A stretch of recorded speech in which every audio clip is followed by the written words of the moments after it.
புனித மார்க்கு எழுதிய நற்செய்தியிலிருந்து வாசகம்.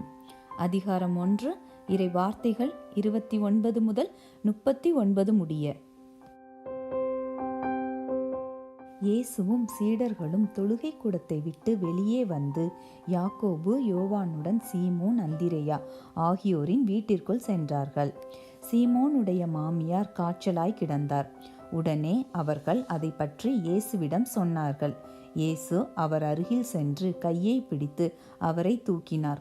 காய்ச்சல் அவரை விட்டு நீங்கிற்று. அவர் அவர்களுக்கு பணிவிடை செய்தார். மாலை வேளையில் கதிரவன் மறையும் நேரத்தில் நோயாளர்கள், பேய் பிடித்தவர்கள் அனைவரையும் மக்கள் அவரிடம் கொண்டு வந்தார்கள். நகர் முழுவதும் வீட்டு வாயில் முன் கூடியிருந்தது. பல்வேறு பிணிகளால் வருந்திய பலரை அவர் குணப்படுத்தினார். பல பேய்களையும் ஓட்டினார். அந்த பேய்கள் அவரை அறிந்திருந்ததால் அவற்றை அவர் பேச விடவில்லை. இயேசு விடியற்காலை கருக்கல்லில் எழுந்து தனிமையான ஓர் இடத்திற்கு புறப்பட்டு சென்றார். அங்கே அவர் இறைவனிடம் வேண்டிக் கொண்டிருந்தார்.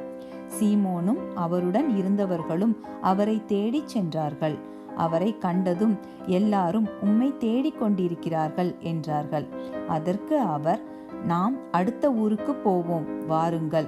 அங்கு நான் நற்செய்தியை பறைசாற்ற வேண்டும், ஏனெனில் இதற்காகவே நான் வந்திருக்கிறேன் என்று சொன்னார். பின்பு அவர் கலிலேயா நாடு முழுவதும் சென்று அவர்களுடைய தொழுகை கூடங்களில் நற்செய்தியை பறைசாற்றி பேய்களை ஓட்டி வந்தார். ஆண்டவரின் அருள்வாக்கு. கிறிஸ்துவே உமக்கு புகழ்.